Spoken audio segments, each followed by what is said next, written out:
বন্ধুরা, আজকে একটা আমি থোড়ের রেসিপি নিয়ে চলে এসেছি। এই দেখুন, একটা থোড় নিয়ে নিয়েছি, সুন্দর দেখে। বেশ একটু দেখি থোড়টা কেমন কচি আছে।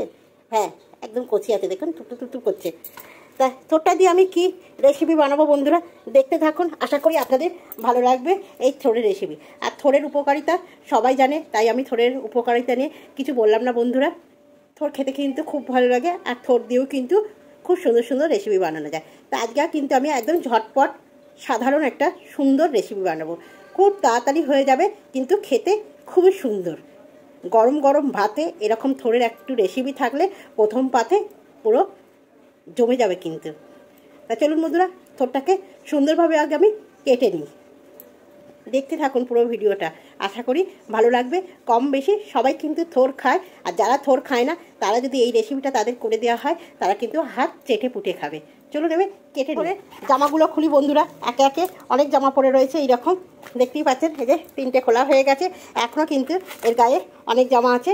আগে খুলে নিই জামাগুলো। জামাটা খোলার পর কতটুকুনি হয়ে গেল, কতটা সরু হয়ে গেল, আর এই দেখুন কত খোলা বেরিয়েছে, দেখছেন। সব এর গায়ে এতগুলো জামার সেট পরানো ছিল। তাই এবার কেটে নিই সুন্দর করে।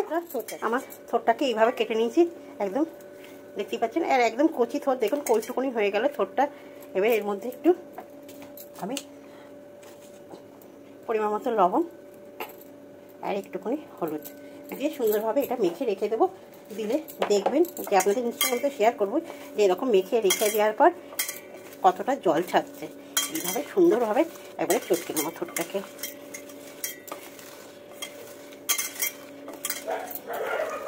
তারপরে আপনাদের কাছে এটা একটুখানি আমি রেখে দেবো, তারপরে আপনাদের সঙ্গে আমি শেয়ার করবো যে এখান থেকে কতটা জল বেরোচ্ছে। আর এই থোড় লবণ হলুদ দেওয়ার আগে যাদের হাই প্রেশার আছে বন্ধুরা, তারা কিন্তু, আমার ঠাকুমা দিদিমাদের দেখতাম কি, তখনকার দিনে হয়তো ওষুধ কেনার মতন সেরকম নেই বা অবস্থা, তখন দেখতাম এরকম থোড় নিয়ে আসতো, নিয়ে এসে চটকে এই জলটাকে খেয়ে নিত। বলতো হাই প্রেশারের পক্ষে এই থোড়ের রস নাকি খুব উপকারিতা। আমার ঠাকুমা দিদাদের দেখতাম। চলো বন্ধুরা, এবার এটাকে রাখি। আমার ভাত টপক টপক করে ফুটছে, ভাত বসিয়ে দিয়েছি, একদম সুন্দরভাবে হয়ে এসেছে ভাতটা আমার। এবার আমি ভাতটা নাপিয়ে নেবো। থোড়টা দেখুন কি অবস্থায়, তার কত জল বেরিয়েছে দেখুন। এই দেখুন, দেখছেন অনেক জল বেরোচ্ছে থোড়টা থেকে। আর এই দেখুন, একটু আলু কেটে নিয়েছি, একটু কাঁচা লঙ্কা নিয়ে নিয়েছি, একটু বড়ি নিয়ে নিয়েছি, আর কড়াই বসে দিয়েছি। আর করবো কিন্তু আমি পুরো সর্ষের তেলে রান্নাটা। এই রান্নাটা কিন্তু সর্ষের তেলেই বেশি ভালো লাগে বন্ধুরা। একটু তেল দিয়ে দিই পরিমাণ মতন। বন্ধুরা কতটা জল বেরিয়েছে দেখুন, এই যে জল থেকে চিপে চিপে তুলে নিয়েছি। আর এখানে যে সর্ষের তেল দিয়ে দিয়ে পরিমাণ মতন বড়িগুলো আগে ভেজে নেব।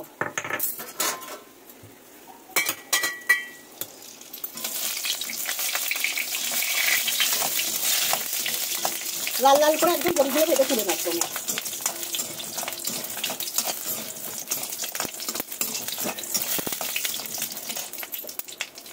এই যে বড়িগুলো ভাজা হয়ে গেছে, এবার তুলে নেবো।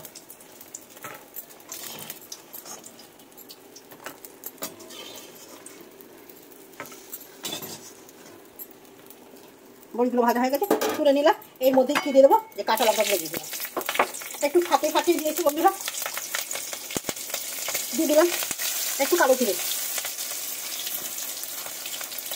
দিয়ে দিলাম এই যে ঝুড়ি করা আলু। থোড়েতে আমি লবণ দিয়েছিলাম, তাই পরিমাণ মতো অল্প করে লবণ দিলাম। অল্প করে একটু হলুদ দিলাম, দিয়ে সুন্দরভাবে এটা একটু দিয়ে দেবো। একটু ভাজা ভাজা হয়ে গেছে, এবার আমি থোড়টা দিয়ে দেবো।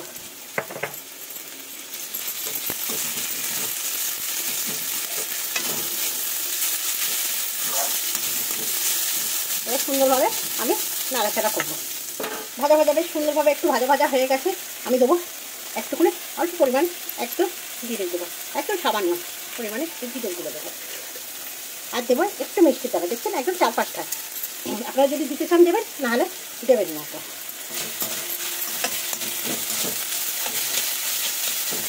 এই যে বড়িগুলো আছে, বড়িগুলো ভেজে রেখেছিলাম, একটুখানি এই যে এরকমভাবে ভেজে দেবো। শক্ত কি বাবা!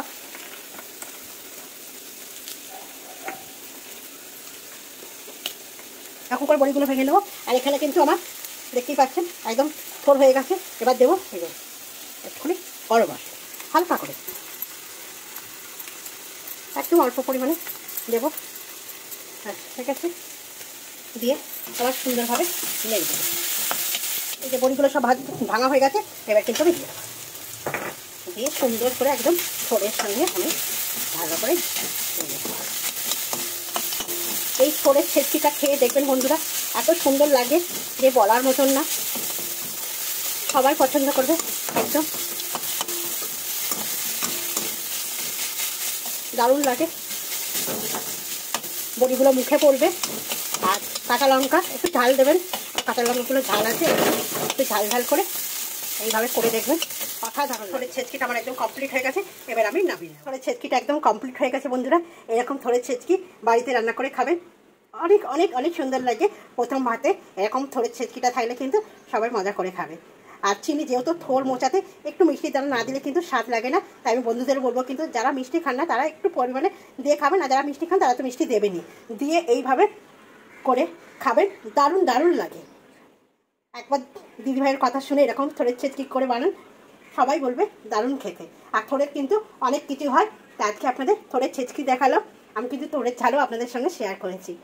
তা আপনারা অন্য কিছু যদি থোড়ের রেসিপি দেখতে চান একটু কমেন্ট করে বলবেন, আমি আপনাদের সঙ্গে শেয়ার করবো। শুভ দুপুর বন্ধুরা, সবাই ভালো থাকবেন, সুস্থ থাকবেন।